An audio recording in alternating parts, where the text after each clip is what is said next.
सहना भवतु सहनौ भुनक्तु सह वीर्यङ्करवावहै तेजस्विनावधीतमस्तु मा विद्विषावहै। ओम शांति शांति शांति।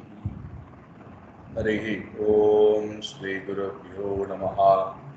हरिः ओम।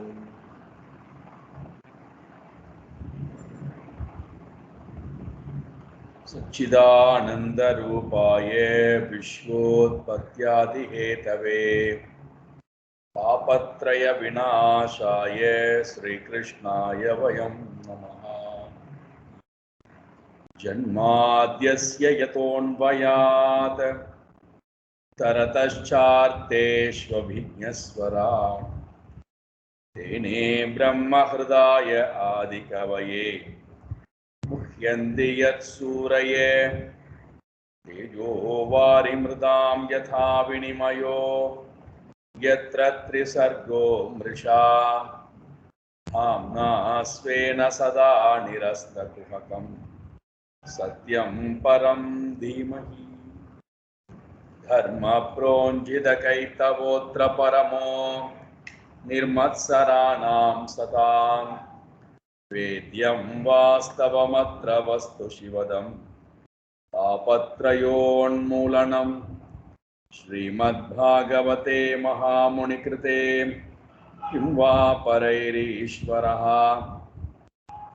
सद्यो हृद्यवरुध्यतेऽत्र कृतिभिः शुश्रूषुभिस्तत्क्षणात् निगमकल्पतरोर्गलितं फलं सुखमुखातमृतद्रवसंयुतं पिबत भागवतं रसमालयं मुहुरहो रसिका भुवि भावुकाः नारायणं नमस्कृत्य नरं चैव नरोत्तमं देवीं सरस्वतीं व्यासं ततो जयमुदीरयेत्। देवीं सरस्वतीं व्यासं ततो जयमुदीरयेत्।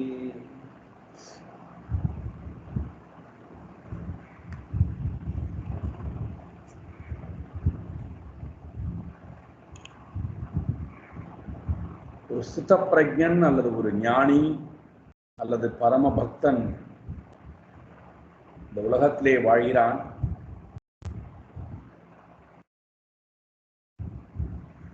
காரிய கரண கர்த்திருவ பாவம் இல்லாதவனாய் வாழ்கிறான். அதை நமக்கு புரிய வைப்பதற்காக உலகத்திலே நாம்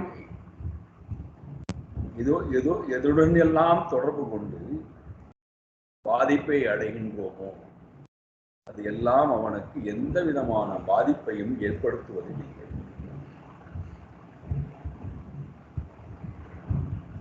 மலத்தின் நடுவே நிற்கிறான். உடலானது அதிலே புரண்டு வருகிறது. இருந்தும் அது அவனுக்கு எவ்வகையிலும் பாதிப்பை ஏற்படுத்தும்.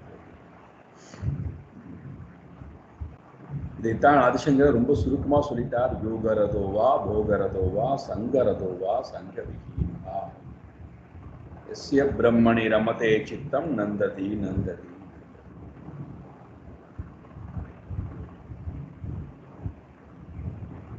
இது ஞானியினுடைய நிலை.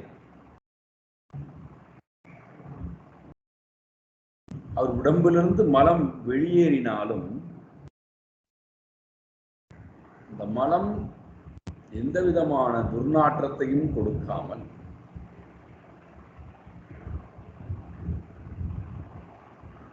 மாறாக நறுமணம் பொருந்திய அந்த வாசனை 80 கிலோமீட்டர் தூரம் பரவச் செய்யக்கூடியதாக அமைகின்றதா.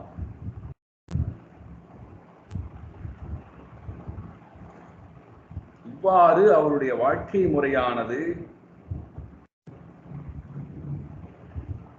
மிருகங்களைப் போல, பறவைகளைப் போல, காகத்தைப் போல, மான்களைப் போல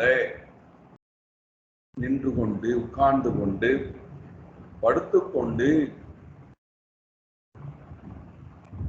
எப்படி விலங்குகள் பறவைகள் சாப்பிடுகின்றனவோ அந்த முறையிலே இவரும் சாப்பிட்டுக் கொண்டு மலங்களை எல்லாம் கழித்துக் கொண்டு தன் வாழ்க்கையை வாழ்கிறார். இப்பேற்பட்ட யோக நிலையை தான் அனுஷ்டித்துக் கொண்டிருக்கக்கூடியவராய், இதெல்லாவற்றுக்கு காரணம் என்ன? அவிரதா பரம மகா ஆனந்த அனுபவா. எல்லாத்துக்கும் ஒரே காரணம், தன்னிடத்திலே அந்த பரம அனுபவம், ஆனந்த அனுபவத்தை தான் அனுபவித்துக் கொண்டிருக்கின்ற காரணம், பிரம்மானந்த அனுபவத்தை தான் அனுபவித்துக் கொண்டிருக்கின்ற காரணத்தினாலே அதை விட்டு அவர் நீங்கவே இல்லை. அதுதான் ரொம்ப முக்கியம். அந்த பேரானந்தத்திலேயே மனம் இருக்கின்றது.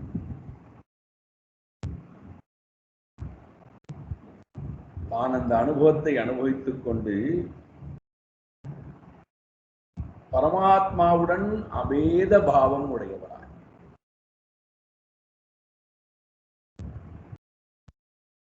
தானும் பரமாத்மாவும் வேறு அல்ல என்கின்ற அந்த ஞான திருஷ்டி உடையவராய், உலகத்திடத்திலே எந்த வேற்றுமையும் இல்லாமல், உலகத்திடத்திலும் எந்த வேற்றுமையும், வாசுதேவகா சர்வமிதி, வாசுதேவனே சர்வம் என்கின்ற அந்த ஞானம் உடையவராய்,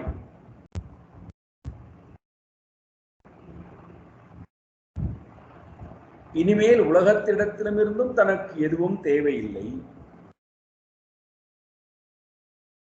தன்னிடம் இருந்தும் தனக்கு எதுவும் தேவையில்லை, இறைவனிடம் இருந்தும் தனக்கு எதுவும் தேவையில்லை. அதுதான் முழு ஆனந்தத்தினுடைய தன்மை. உலகத்திடமிருந்தும் எனக்கு எதுவும் தேவையில்லை, என்னிடமிருந்தும் எனக்கு எதுவும் தேவை, இறைவனிடமிருந்தும் எனக்கு எதுவும் தேவை. அந்த பூர்ண நிலையை, பூர்ண ஆனந்த நிலையை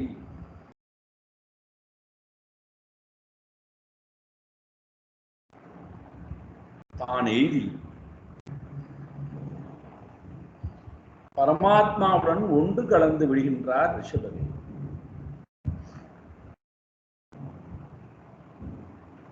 இந்த செய்தியானது உலகத்தில் இருக்கக்கூடிய எல்லோருக்கும் தெரியப்படுத்தப்படுகின்றது.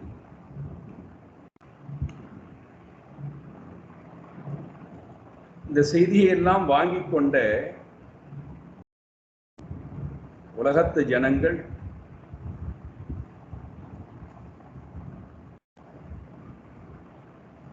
ரிஷபதேவருடைய புத்திரர்கள் எல்லோரும் இந்த வாழ்க்கை முறையை தன்னுடைய வாழ்க்கை முறையாக கொண்டு வாழ வேண்டும் என்று ஆசைப்படுகிறார்.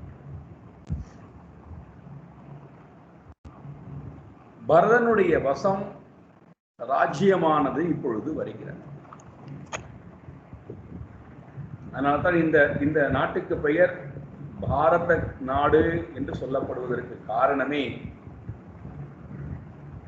பரதன் ஆண்டு விட்டு போன காரணத்தினால். அப்பாவின் வழியிலே, ரிஷபதேவனுடைய வழியிலே பரதன் இந்த அரசாட்சியை எடுத்துக் கொள்கிறார். அப்பாவுடைய கட்டளை,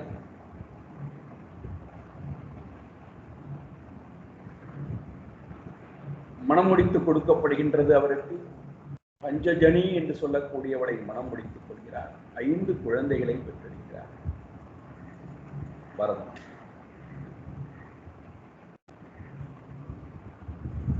வேகமாக காலங்கள் உருண்டோடுகின்றன. பரதன் நினைக்கிறாராம்,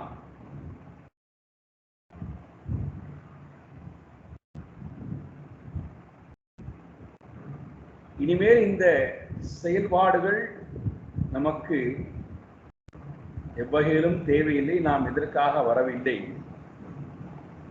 நாம் அடைய வேண்டிய இலக்கு வேறொன்று இருக்கின்றது. ஆகையினாலே நான் இந்த வாழ்க்கை முறையை விட்டுவிட்டு வானப்பிரஸ்த வாழ்க்கை முறை, சந்நியாச வாழ்க்கை முறைக்கு போகிறேன் என்கின்ற எண்ணமானது அவருக்கு வருகிறது. காரணம், அவர் சதாசர்வ காலம் இறைவனோடையே தன்னுடைய மனதை வைத்திருக்கின்ற காரணம்.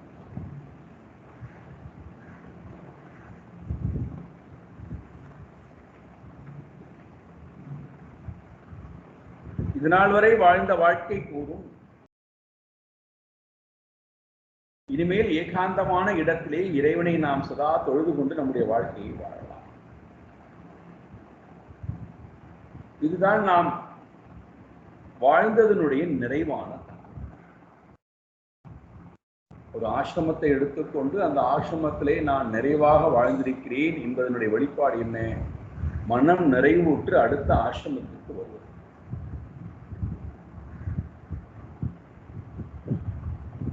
அடுத்த ஆசிரமத்தினுடைய அந்த தர்மங்களை எல்லாம் எடுத்துக்கொள்வது, விரும்பி எடுத்துக்கொண்டு அதை செய்வது, அதிலே முழு நாட்டம் கொண்டவராய் இருப்பது. மன நிறைவு இந்த ஆசிரமத்தில் ஏற்பட்டால் தான் அந்த ஆசிரமத்துக்கு வரும். இந்த ஆசிரமத்திலே முழு நிறைவு ஏற்படவில்லை என்றால் அந்த ஆசிரமத்தை என்னால் செய்ய முடியவில்லைங்கிற ஏக்கமும் இருக்கும். இந்த ஆசிரமத்தினுடைய தர்மங்களை பூர்த்தி செய்ய முடியவில்லையே இன்னும் என்ற அந்த வேதனையுடன் கோபத்துடனுமே நம்முடைய வாழ்க்கைகள்.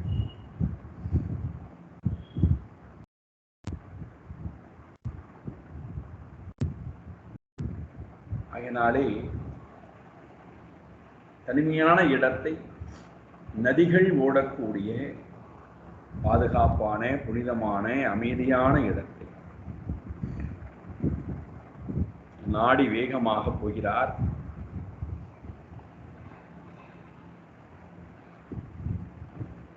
உலகருடைய ஆசிரமம், அழகான தீர்த்தங்கள் இருக்கிறது, நல்ல வனம், புஷ்ப வனங்கள் இருக்கின்றன, நல்ல காய்கனிகள் இருக்கிறது, வாழ்வதற்கு சாதுக்கள் வாழ்வதற்கு அழகான இடம். அங்கே பகவானை நாம் அமைதியாக வழிபாடு செய்யலாம் என்ற எண்ணம் உடையவராய் மனதை முழுவதுமாக புறத்திலிருந்து அகத்துக்கு திருப்பி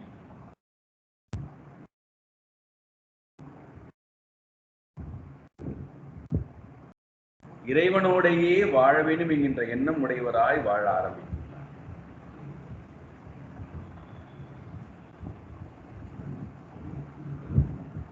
காலங்கள் ஓடுகிறது. இறைவனை தொழுது கொண்டே வாழ்கிறார். என்னென்னலாம் சாஸ்திரங்கள் சொல்கிறதோ எல்லா கடமைகளையும் செய்கிறார். இறைவனோடு அவர் ஒன்றக்கூடிய நேரத்திலே அவருடைய உடம்பிலே ஏற்படக்கூடிய மாற்றங்களை எல்லாம் சொல்றார். அன்பு மேலிட்டு கொண்டு போன காரணத்தினாலே மனம் நெகிழ்ந்து போகிறது.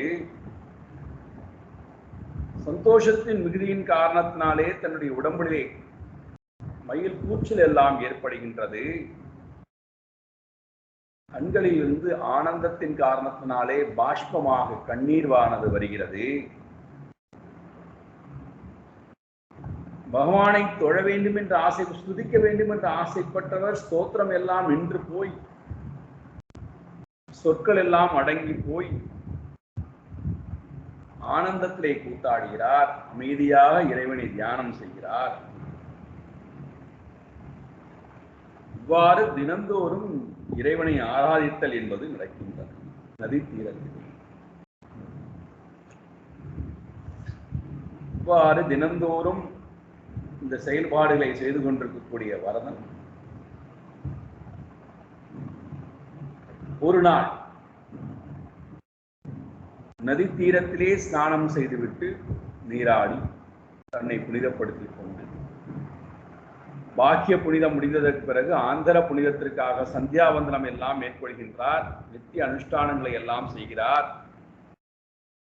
காயத்ரி ஜபம், ஓங்கார ஜபம் இதெல்லாம் நடக்கின்றது. இவ்வாறு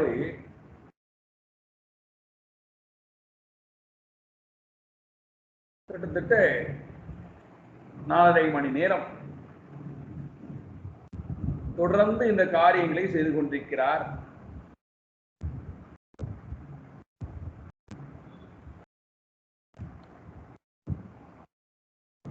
காட்சிகள் வேகமாக உருண்டோடுகின்றன. நதி தீரத்திலே அமர்ந்து கொண்டு இவ்வாறு ஜெபம் செய்து கொண்டிருக்கக்கூடிய நேரத்திலே தடாகத்திலே ஒரு பெண் மானானது தாகத்தின் காரணத்தினாலே தண்ணீர் அருந்துவதற்காக அங்கே வருகிறது. தனி ஒரு மானாக பெண் மானாக தண்ணீர் அருந்துவதற்காக அங்கே வருகிறது. அந்த நேரத்திலே சிங்கத்தினுடைய கர்ஜனை இந்த மானை நடுங்க வைக்கின்றது. தன்னை சாப்பிட்டு விடுமோ, நாம் இரையாகி விடுவோமோ என்கின்ற எண்ணம் அந்த மான், கர்ப்பவதியாக இருக்கக்கூடிய மான். பயத்தின் காரணத்தினாலே மருண்டு போய் தன்னை காப்பாற்றிக் கொள்ள வேண்டும் என்ற எண்ணம், தான் எப்படியாவது தப்பித்து விட வேண்டும் என்கின்ற எண்ணம் நாலாபுறமும் பார்க்கின்றது. தனக்கு யாராவது உதவிக்கு வருவார்களா என்று யாரும் இல்லை, தன்னை தவிர யாரும் இல்லை. நிச்சயமாக இந்த சிங்கத்திடத்திலே நாம் மாட்டிக்கொள்வோம் என்கின்ற அந்த எண்ணம் வந்துவிட்டது. உடனடியாக தன்னுடைய முயற்சியை எடுத்து மேலாக தாவ ஆரம்பிக்கின்றது. மேல்முகமாக தாவி இப்படியாவது தப்பித்து ஓடிவிடலாம் என்கின்ற எண்ணம், நிறைமாத கர்ப்பமாக இருக்கின்ற காரணத்தினாலே மேலே கிளம்புகின்ற அந்த மானிடத்திலிருந்து வயிற்றுக்குள் இருக்கக்கூடிய அந்த சிசு கீழே நழுவி விடுகிறது.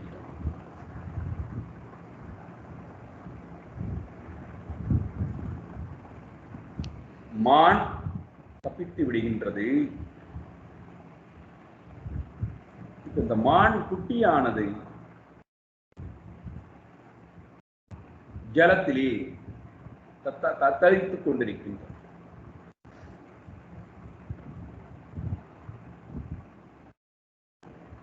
தன்னை காப்பாற்றிக் கொள்ள வேண்டும் என்று ஆசைப்பட்ட மான் எங்கே விழுகிறோம், எந்த இடத்திலே விழுகிறோம் என்று தெரியாமல் மலைக்கு நடுவிலே பாறையிலே விழுந்து தன்னுடைய வாழ்க்கையை பலிகொடுக்கும்.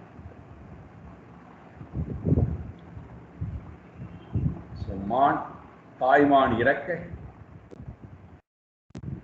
குழந்தை மான்குட்டியானது வெள்ளத்திலே அடித்துக் கொண்டு போகக்கூடிய காட்சியை பார்க்கிறார் பரதர். ராஜ ரிஷியாக இருக்கக்கூடிய பரதர் இந்த மான்குட்டியை தான் காப்பாற்றி ஆசிரமத்துக்கு அந்த மான்குட்டியை எடுத்துக்கொண்டு வருகிறார். மான்குட்டியை தினந்தோறும் போஷித்தல், காப்பாற்றுதல், கொஞ்சுதல், திருப்திப்படுத்துதல், அதை பற்றியே நினைத்துக் கொண்டிருத்தல், ஸ்நானம் செய்து வைத்தல், அதற்கு உணவிடுவதற்காக அதை வெளியிலே அழைத்துக் கொண்டு போதல், அதனுடன் விளையாடுவது, இப்படி என்னென்னலாம் காரியங்கள் அந்த மானை சார்ந்து என்னென்னலாம் காரியங்கள் உண்டோ அத்தனை காரியங்களையும் இந்த ராஜரிஷியாக இருக்கக்கூடிய பரதன் செய்ய ஆரம்பிக்கின்றார். அதனுடைய வெளிப்பாடு என்ன? தான் செய்ய வேண்டிய காரியங்கள் ஒவ்வொன்றாக குறைந்து கொண்டே நித்திய நைமித்திக கர்மம் என்று சொல்லுவோம் அல்லவா, அவைகள் எல்லாம் குறைந்து கொண்டே வருகின்றன. நித்திய நைமித்திய கர்மங்கள் மட்டுமல்ல, அபியுதயம் என்று சொல்லக்கூடிய தன்னுடைய மனதை உயர்த்துவதற்கு உண்டான கர்மங்கள் அதுவும் குறைந்து கொண்டே வருகிறது. அது மட்டுமல்ல, சாட்சாத் தர்மம், மோட்ச தர்மமாக இருக்கக்கூடிய ஸ்ரவணம், மனனம், தித்யாசனம் என்று சொல்லக்கூடிய கர்மங்கள் அதுவும் குறைந்து கொண்டே வருகிறது.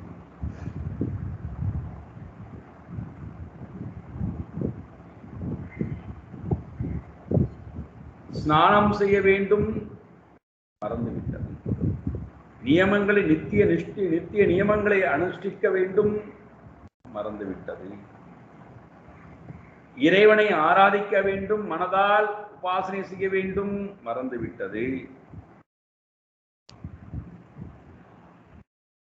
தியானிக்க வேண்டும், ஸ்ரவணம் செய்ய வேண்டும், எல்லாம் போயாச்சு.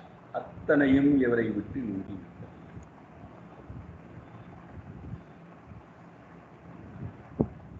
பாருங்கள், இதெல்லாம் தான் பிரமாணம் நமக்கு. எதற்காக இவர் காட்டுக்கு வந்தாரோ அத்தனையும் துறந்து, ராஜ்யத்தை துறந்து, தன்னுடைய புத்திரர்களை துறந்து, சுகத்தை துறந்து,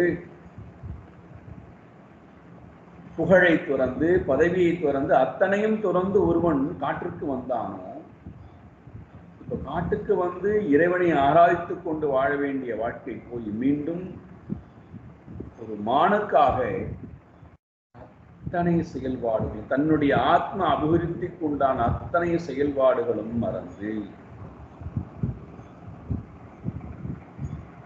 வேற யாரும் காரணம் அல்ல.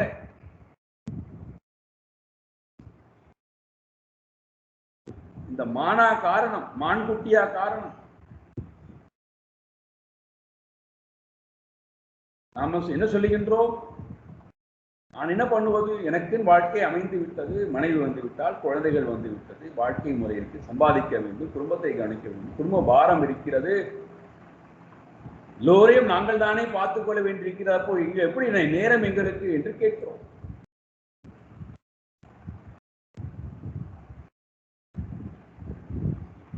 யாரும் காரணம் அல்ல.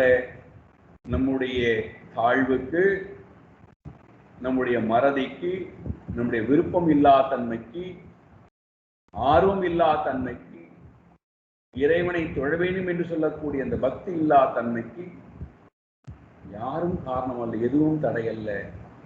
நாம் எதன்பால் அபிமானம் வைக்கிறோம், எதை சார்ந்த ஒரு வாழ்க்கையை வாழ்க்கிறோம், எதை நாம் பரமாக நினைத்துக் கொண்டிருக்கிறோம், எதை மேலானதாக நாம் நினைக்கின்றோம், அதுதான் நம்முடைய வாழ்க்கையை நிர்ணயிக்கப் போகின்றே தவிர, அதை நோக்கித்தான் நம்மை அழைத்துக் கொண்டு போகுமே தவிர, பரம் என்பதை நான், மேலானது என்பதை நான் எதை வைத்துக் கொள்ளப் போகின்றதை பொறுத்துதான் என்னுடைய வாழ்க்கை முறை அமையப்படுகிறது. பரதனுக்கு மோட்சம் என்பது மேலானதாக இருந்தது போய் இப்பொழுது மான்குட்டி வந்த காரணத்தினாலே பரம் மான்குட்டியாக மாறிவிட்டது.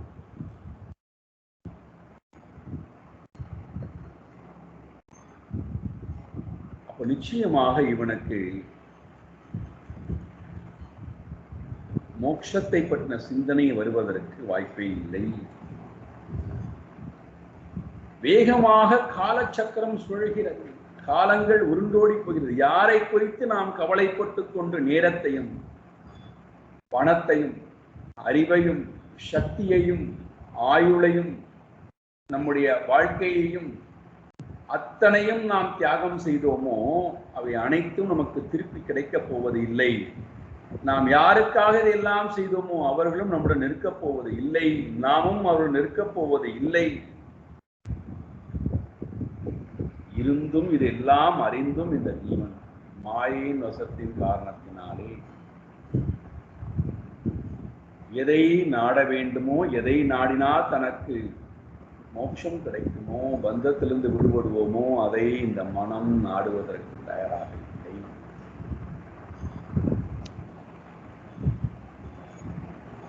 இப்ப இந்த பரதன் நினைக்கிறான், பாருங்கள் எவ்வளவு அகங்காரத்தினுடைய உச்சம் பாருங்கள்.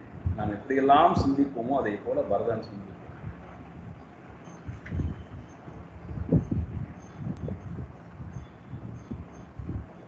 இந்த மான்குட்டியை பற்றின சிந்தனை இவனை எப்படியெல்லாம் இந்த அகங்காரத்தினுடைய உச்சத்திலே சிந்திக்க தூண்டுகிறது பாருங்க. யோ பதஹா, ஹோ பதஹா, யோ கஷ்டம். என்ன கஷ்டம்?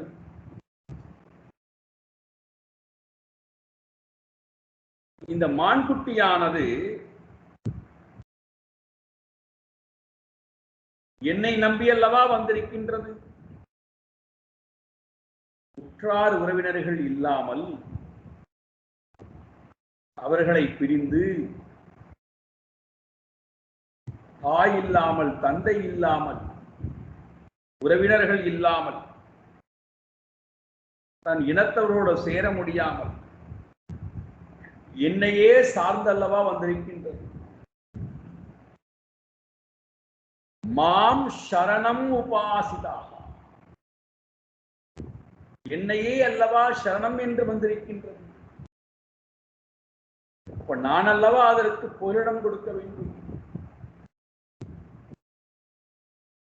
நான் அல்லவா அதற்கு கர்த்தா, நான் அல்லவா அதற்கு எஜமானன், பாதுகாவலன்.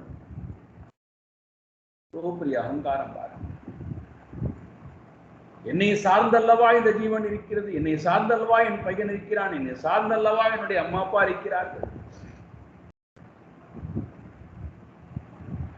என்னை சார்ந்தல்லவா இந்த ராஜ்யமே இருக்கிறது, என்னை சார்ந்தல்லவா இந்த நாடே இருக்கிறது.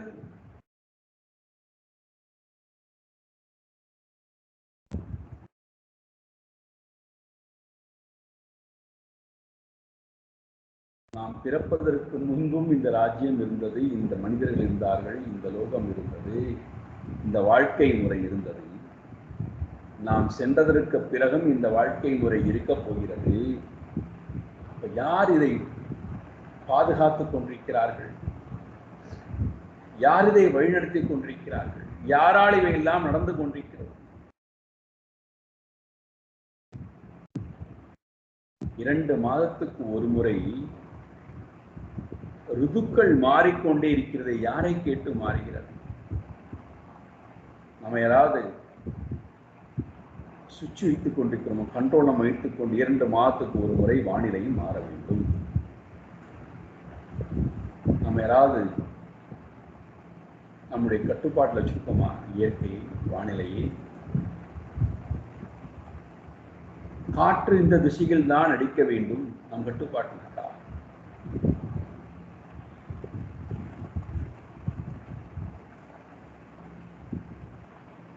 இரவு பகல் வந்து போகிறதே, மாலை காலை வந்து போகிறதே, யாருடைய கட்டுப்பாட்டை நடக்கிறது?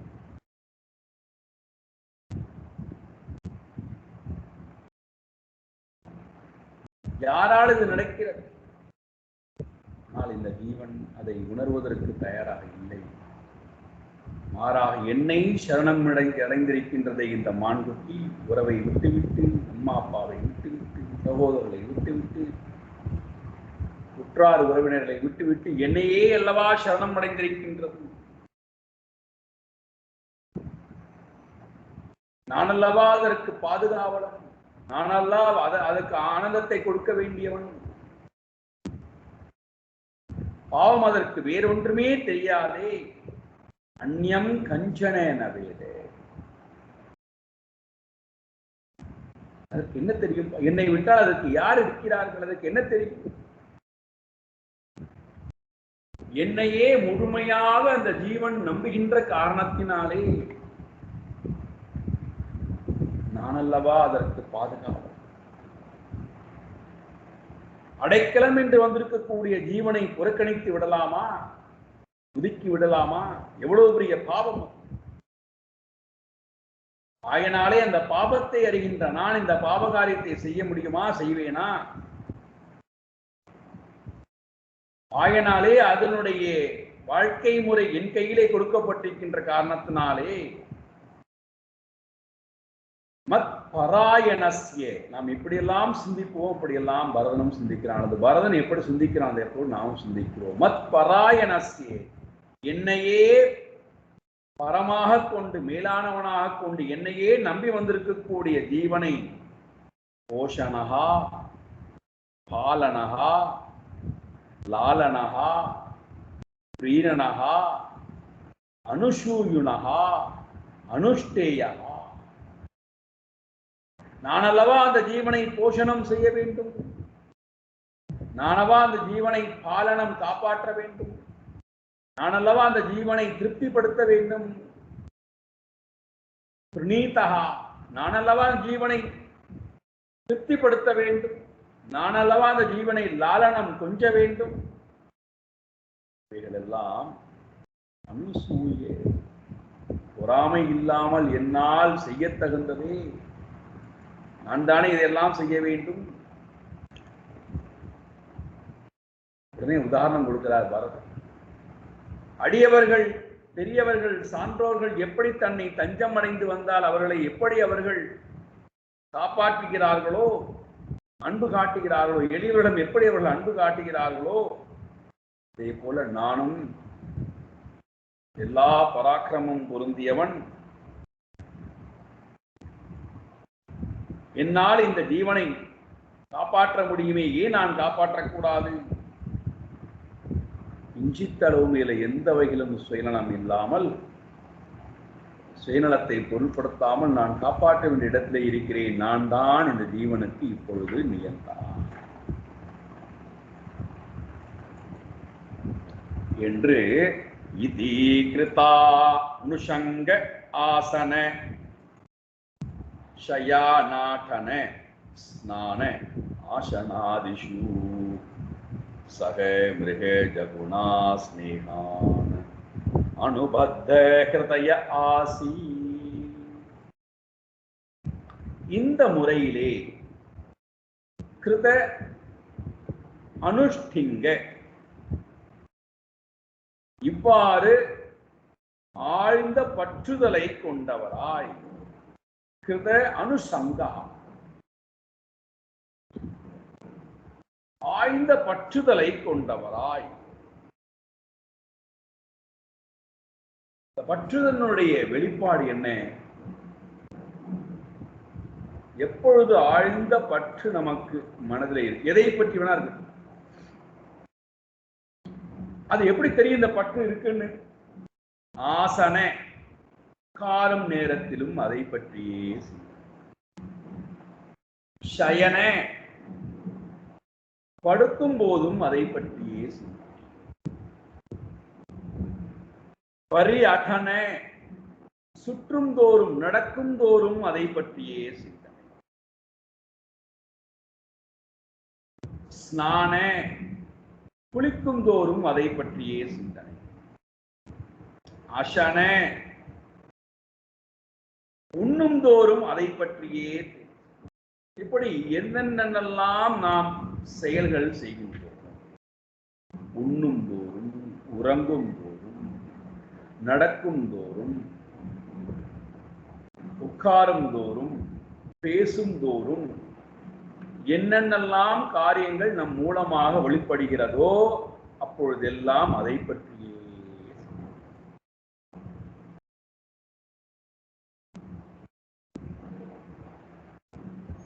ஆழ்ந்த பற்றுதனுடைய வெளிப்பாடு.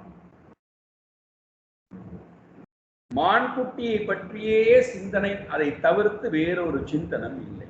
இறை சிந்தனம் போய்விட்டது, ஸ்நானம் செய்ய வேண்டும் போய்விட்டது, நித்திய அனுஷ்டானங்கள் செய்யப்பட வேண்டும் போய்விட்டது, ஜபம் தியானம் போய்விட்டது, சத்சங்கத்தில் ஈடுபட வேண்டும் போய்விட்டது, ஸ்ரவணம் மனம் நித்தியாசனம் செய்ய வேண்டும் எல்லாம் போயாச்சு.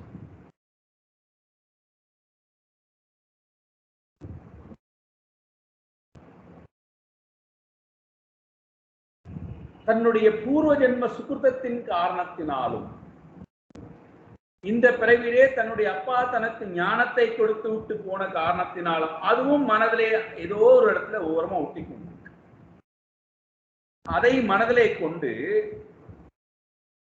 அந்த எண்ணம் கொஞ்சம் மேலோங்கி வரும்போது, சரி போய் இறைவனுக்காக கொஞ்சம் பழத்தை எடுத்துக்கொண்டு வரலாம், யாகங்கள் அக்னிஹோத்திரம் செய்வதற்காக கொஞ்சம் நிறைய சுள்ளிகளை எல்லாம் பொறுக்கிக் கொண்டு வரலாம், கிழங்குகளை சேகரித்துக் கொண்டு வரலாம், சமிட்டுகளை சேகரித்துக் கொண்டு வரலாம், கொஞ்சம் புஷ்பங்களை எல்லாம் பறித்துக் கொண்டு வரலாம் என்று ஒருவேளை நான் வெளியிலே போனால், இந்த மானை மிருகங்கள் அடித்து சாப்பிட்டு விட்டால் என்ன செய்வது? நாயோ நரியோ மற்ற மிருகங்களோ வந்து இந்த மான்குட்டியை அடித்து சாப்பிட்டு விட்டால் என்ன பண்ணுவது? அப்ப என்ன பண்றாராம், தனியே தான் போவதை தவிர்த்து தான் எங்கு சென்றாலும் இந்த மான்குட்டியையும் அழைத்துக் கொண்டே இருக்கிறார். என்ன வேதனை பாருங்க. தான் எங்கு போனாலும் இந்த மான்குட்டியோடையே போவார். இது அன்பின் காரணத்தினாலே அல்ல,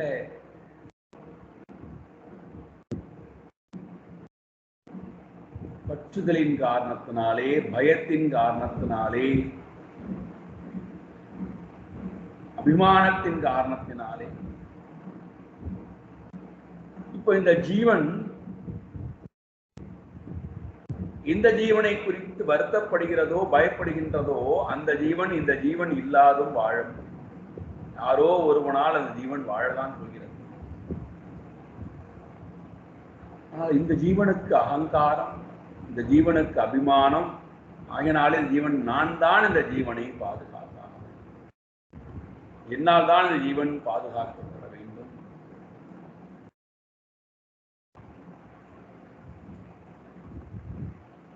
எங்கு சென்றாலும் இந்த மான்குட்டியையும் கூடையே அழைத்துக் கொண்டு போகிறார். காட்டுக்குள்ளே நுழைந்தாலும் இந்த மான்குட்டி அழைத்துக் கொண்டே போகிறார்.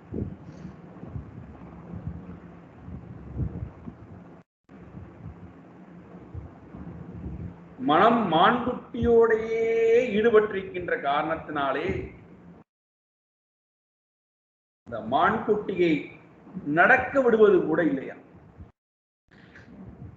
அது நடந்தால் தனக்கு வலிக்கிறது, அது ஓடினால் தனக்கு மூச்சு முட்டுகிறது.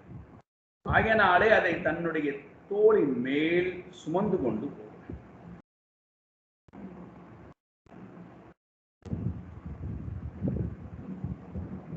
உட்காருகின்ற நேரத்திலே மடியிலே கடத்திக் கொள்கிறார்.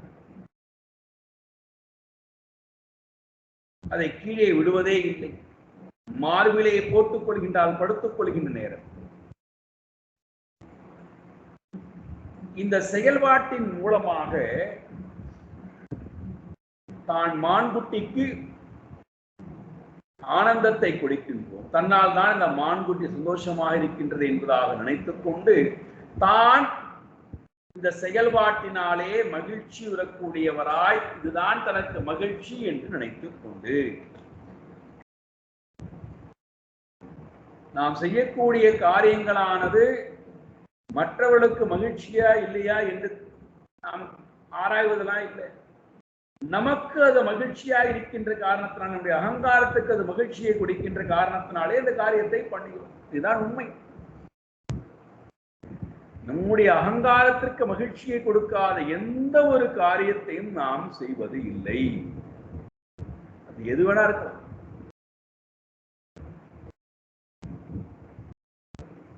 அகங்காரத்திற்கு அது மகிழ்ச்சியை கொடுத்தால், அது உணவிடுவதாக இருந்தாலும் சரி, தானம் கொடுப்பதாக இருந்தாலும் சரி,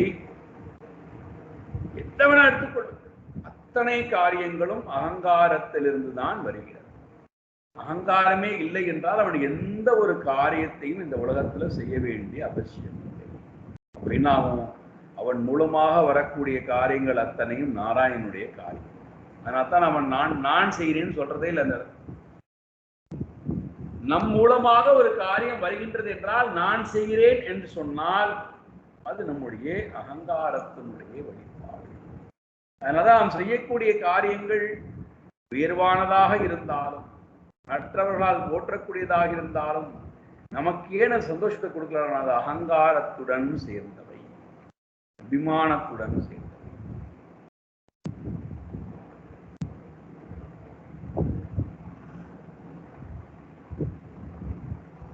இந்த மான்குட்டியை லாலனம், போஷணம்,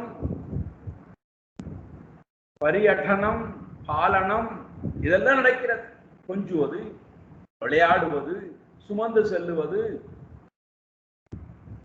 நெஞ்சிலே மார்பலை போட்டுக் கொள்வது, மடியிலே கடத்துவது, இந்த காரியங்களை எல்லாம் இந்த பரதன் செய்து கொண்டே போகிறார்.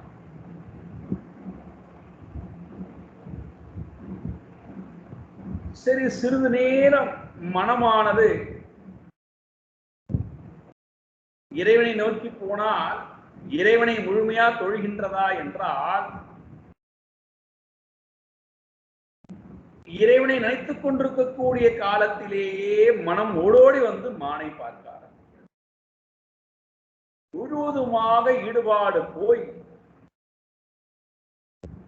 எழுதுறார், இதெல்லாம் எழுதுறார். பூஜையானது செய்து கொண்டிருக்கக்கூடிய காலத்திலும் முழுமையாக நதியானது எப்படி வேகமாக ஓடோடி போய் சமுத்திரத்தை சேர்கிறதோ, நீர்வீழ்ச்சியானது எப்பொழுது இடைவிடாமல் விழுகிறதோ, நெய்யானது உருக்கி விட்டால் எப்பொழுது இடையூறு இல்லாமல் விழுகிறது, அதே போல மனம் இடையூறு இல்லாமல் இறைவனை நோக்கி போக வேண்டியது போய் இடைப்பட்டு தடைப்பட்டு மனமானது உலகத்தை நோக்கி வந்து உலகத்தை சிந்திக்கிறது, மானை பற்றி சிந்திக்கின்றது. எழுந்து வந்து பார்த்துக் கொள்கிறாராம் தன்னுடைய மான்குட்டி இருக்கின்றதா, எப்படி இருக்கிறது, சௌலபயமாக இருக்கிறதா, பயம் இல்லாமல் இருக்கிறதா, ஆரோக்கியமாக இருக்கிறதா, போஷாக்குடன் இருக்கிறதா, நான் ஒழுங்காக இந்த மான்குட்டியை வளர்த்துக் கொண்டிருக்கிறேனா, இந்த மானை பற்றியே சிந்திக்கின்ற காரணத்தினாலே தன்னை தன் உயர்வை சிந்திக்க மறந்தார், தான் அனுஷ்டிக்க வேண்டிய காரியங்களை மறந்தார், தான் அடைய வேண்டிய இலக்கை மறந்தார், இதனால் தனக்கு ஏற்பட போகின்ற விளைவையும் மறந்தார்.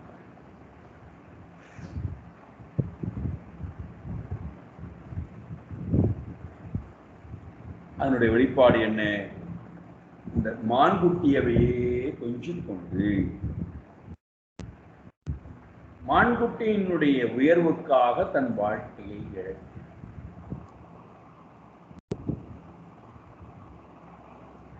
காலம் அப்படியே இருக்காது அல்லவா? ஒரு குறிப்பிட்ட காலம் வரை, குறிப்பிட்ட நாட்கள் வரை இவனுடைய கட்டுப்பாட்டிலே இருந்த அந்த மான்குட்டி அதற்கு வளர்ச்சி வர வர, உடல் வளர்ச்சியும் மனோ வளர்ச்சியும் வர வர இந்த மான்குட்டி இவனிடத்திலிருந்து பிரிந்து போக வேண்டும் என்கின்ற எண்ணத்துக்கு வருகிறார். என்றால் இவன் கட்டுப்பாட்டிலிருந்து சுதந்திரமாக இருக்க வேண்டும் என்ற எண்ணத்துக்கு வருகிறது. இயற்கை விதி. நாம நம்முடைய பந்தத்தை காமித்து, அபிமானத்தை காமித்து, பாசத்தை காமித்து ஒரு ஜீவனை பந்தப்படுத்தி வைக்கலாம் என்று நினைத்தால் அந்த செயல் அந்த ஜீவனுக்கு ஒரு பெரிய வேதனையை கொடுக்கிறது. நான் சுதந்திரமாக இருக்க நினைக்கின்றேன், இந்த ஜீவன் என்னை பந்தப்படுத்துகிறது, கட்டுப்படுத்துகிறது. சிந்தனையால், செயலால், எண்ணத்தால், உறவு முறையை காமித்து, உடைமையை காமித்து என் சுதந்திர வாழ்க்கையை இது பறிக்க நினைக்கிறது. ஆகினாலே ஜீவன் எப்படி நான் தப்பித்து ஓடுவது?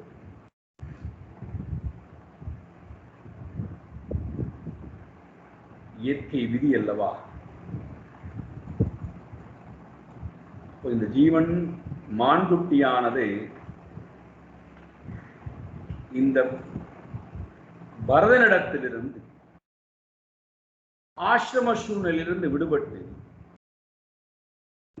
அது மானினத்தோடு சேர்ந்து வாழ ஆசைப்படுகிறது, அல்லது நன்றாக புல்வெளிகளிலே போய் விளையாட ஆசைப்படுகின்றது.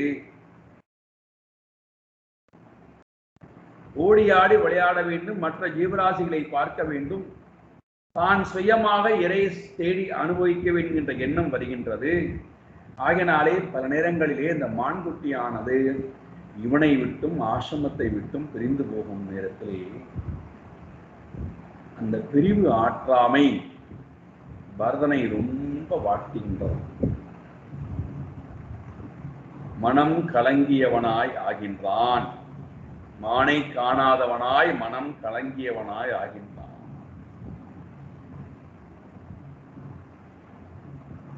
இப்ப இவனுக்கு திடீரென்று வந்த உறவு, இவனால் ஏற்படுத்தி கொண்ட உறவு, அது பெரும் உடைமையாக நினைக்கின்றான், அதுதான் தனக்கு சந்தோஷம் நினைக்கின்றான். ஆயனாலே அந்த பொருளை அவன் இழந்ததை போல் நினைக்கிறான். எனக்கு ஆனந்தத்தை கொடுத்த பொருள் இப்பொழுது என்னை விட்டு போய்விட்டதே, எனக்கு மீண்டும் எப்பொழுது கிடைக்குமோ என்று தெரியவில்லையே, இது கிடைக்கவில்லை என்றால் என்னுடைய வாழ்க்கையை அஸ்தமனம் ஆகிவிடுமே. ஒரு பொருள் கிடைக்காத வரைக்கும் கிடைக்கவில்லைங்கிற வருத்தம் இருக்கு. கிடைத்ததற்கு பிறகு அதை தன்னை விட்டு போய்விடக்கூடாதேன்னு ஒரு பெரிய தாபம்.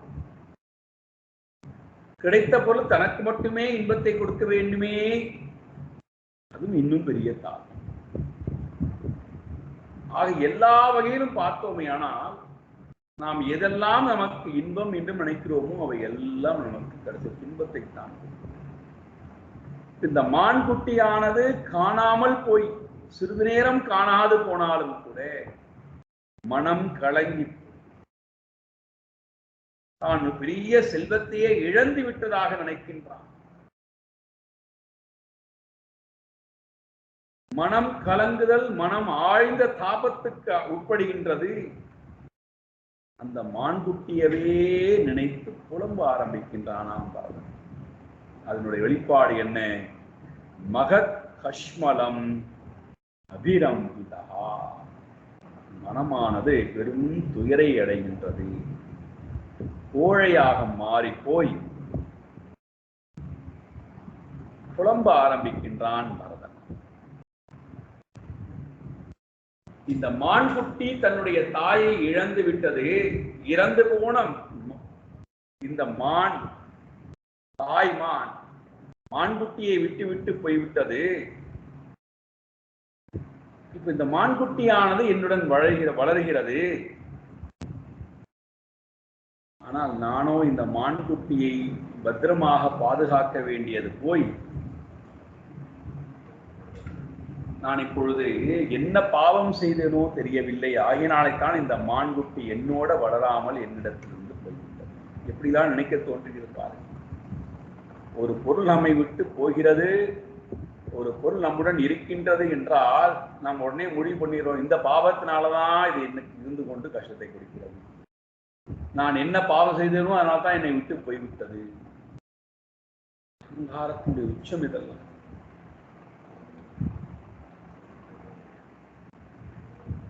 இதெல்லாம் நினைக்கிறான் பரதன்.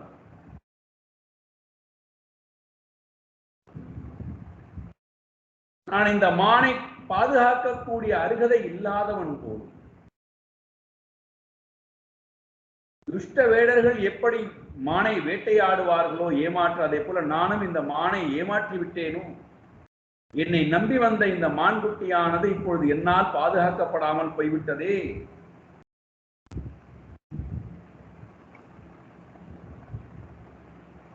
ஒருவேளை நானும் பாவம் செய்தவனோ. இப்படியெல்லாம் நினைத்துக் கொண்டு நிச்சயமாக அப்படியெல்லாம் அவ்வாறு நடக்காது. நான் நல்ல முறையில் தான் பராமரித்திருக்கின்றேன். எப்படி ஒரு துஷ்டமானிடத்திலிருந்து தப்பித்து போனால் மீண்டும் திரும்பி வராது, அதே போல நானும் துஷ்டனாக அந்த மானை வளர்க்கவில்லை. ஆகினாலே நல்ல முறையில் தான் வளர்த்திருக்கிறேன். ஆகினாலே இந்த மான்குட்டியானது திருப்பி என்னிடம் வந்து விடாதா, வரக்கூடாதா? நான் துஷ்டமான காரியத்தை செய்யவில்லையே, நல்ல மனிதர்களாகத்தானே நான் இருந்திருக்கின்றேன். நிச்சயமாக என்னை வந்து சேரும் என்கின்ற அந்த எண்ணம் எனக்கு இருக்கின்றது என்று புலம்ப ஆரம்பித்தார்.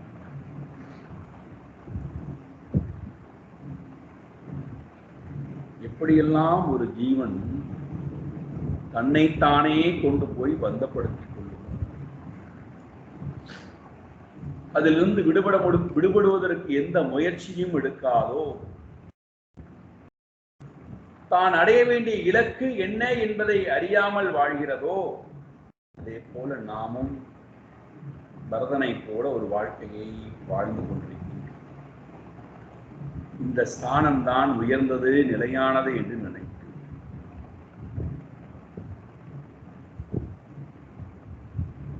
இந்த பரதன் இறைவனை நினைக்க வேண்டியது போய்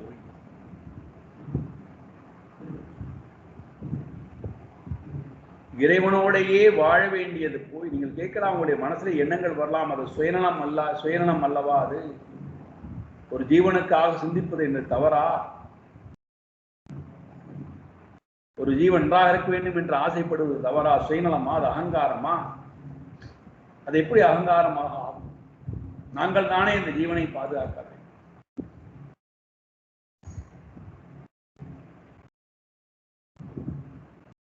ஒரு ஜீவன் நன்றாக இருக்க வேண்டும் என்று நினைப்பது தவறு இல்லை.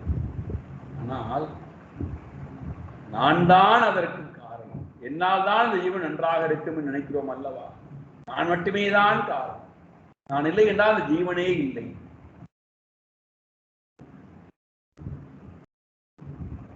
சிருஷ்டிகத்ரி பிரம்ம ரூபா, கோப்திரி கோவிந்த ரூபிணி, சம்ஹாரிணி ருத்ரரூபா விரோதானகரீஸ்வரி சதாசிவ அனுகிரகதா பஞ்சகிருத்திய பராயணா. என்ன அழகா 5 காரியங்களை செய்து கொண்டிருக்கக்கூடிய இறைவன் இறைவி அவர்கள் அல்லவா நம்மை படைத்து காத்து தேவையில்லாதவற்றை அழித்து மறைத்து அனுகிரகித்து நம்மை நிலையாக வாழ வைத்துக் கொண்டிருக்கிறார்.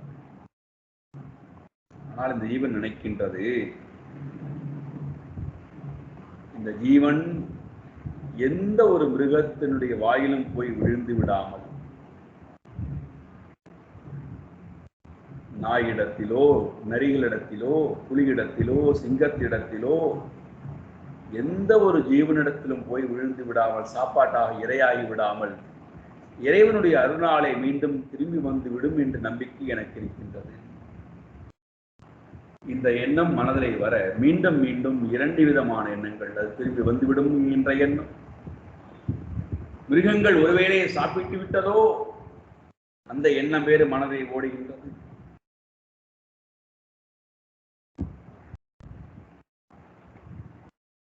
இவ்வாறு மனம் சங்கல்பம் விகல்பம் உடைய மனமாக மாறிப்போய்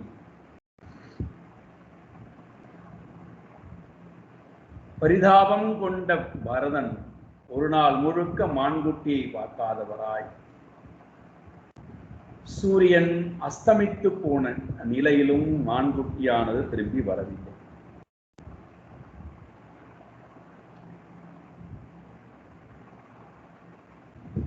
இந்த மான்குட்டியவே நினைத்து கொண்டு துயரம் அடைந்த பரதன்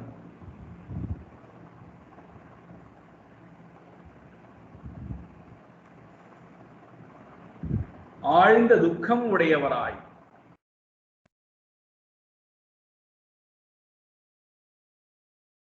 மானை பற்றியே சிந்திக்க ஆரம்பிக்கிறார். என்ன பாருங்க, இறைவனை பற்றியே சிந்திக்க வேண்டியது போல் எதற்காக வந்தாரோ அதை மறந்து இந்த மான்குட்டியினுடைய வாழ்க்கையவே நினைக்க ஆரம்பிக்கிறார். அது எப்படியெல்லாம் தன்னுடன் வாழ்ந்து இறைவனை மனதிலே நினைக்கலாம் என்று கண்களை மூடி தியானிக்க ஆரம்பித்தால் அது போயிடுதான். மான்குட்டியினுடைய வாழ்க்கை முறை மனதிலே வருகிறது. அது எப்படி தன்னுடன் விளையாடியது, எப்படி அது தன்னுடைய பாசத்தை வெளிப்படுத்தியது, எப்படி அது தன்னுடைய கும்புனாலே என்னை உராய்ந்து கொஞ்சியது, தான் எப்படி அந்த மானை கொஞ்சி விளையாடினோம், இது எல்லாம் மனதிலேயே கற்பனையாக வருகின்றது. நான் பூஜை செய்து கொண்டிருக்கக்கூடிய நேரத்திலே, ஹோமங்கள் செய்து கொண்டிருக்கக்கூடிய நேரத்திலே இந்த மான்குட்டியானது வந்து ஏதாவது இடையூறு செய்ய வந்தால் அதை நான் ஒரு பாசத்தின் காரணத்தினாலே என்னால் அதற்றப்படுகின்ற நேரத்திலே அது நடுநடுங்கி போகின்ற காட்சி. உடனடியாக தன்னுடைய விளையாட்டை நிறுத்திவிட்டு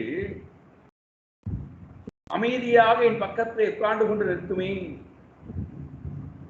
இந்த மானை காணவில்லையே,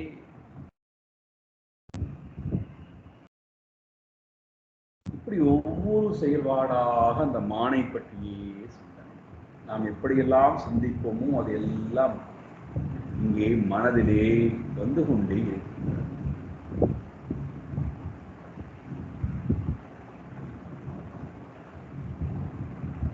கடந்த கால நிகழ்வுகளை எல்லாம் மனம் நினைத்து பார்க்கிறார். எப்படியாவது தனக்கு அந்த மான்குட்டி கிடைத்து விடாதா என்று தேடிக்கொண்டு வேற போகின்றாராம். எங்கும் மான்குட்டியை காண.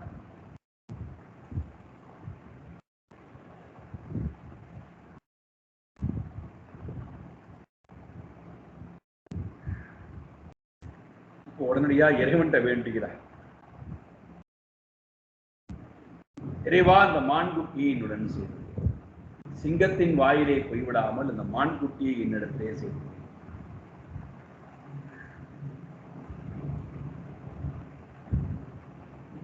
இந்த முறையிலே மனமானது, இதுக்கு பெயர் தான் வாசனா என்று பெயர். திரும்ப திரும்ப திரும்ப நம்முடைய மனதிலே பதிவாகி இருக்கக்கூடிய எண்ணங்கள் திரும்ப திரும்ப மேலோங்கி வந்து நம்மை அசைவோட வைக்கின்றது அல்லவா? இதுதான் வாசனா என்று.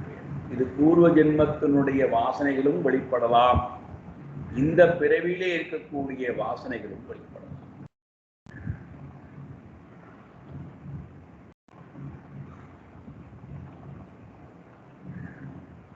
காலம் வேகமாக உருண்டோடுகிறது. மானை குறித்தே சிந்தித்துக் கொண்டு தன்னுடைய வாழ்க்கையை தொலைத்த பரதன் இறுதி காலத்தை நெருங்கினார். மரண காலமானது அவரை கொள்கிறது. என்ன நடந்தது மரண காலத்திலே? சாயங்காலம் வாருங்கள் பார்ப்போம் சொல்றார். சாயங்காலம் ஓம் பூர்ணமதః பூர்ணமிதம் பூர்ணாத் பூர்ணமுதச்யதே பூர்ணஸ்ய பூர்ணமாதாய பூர்ணமேவாவசிஷ்யதே. ஓம் சாந்தி சாந்தி சாந்தி. ஹரி ஓம் ஸ்ரீ குருப்யோ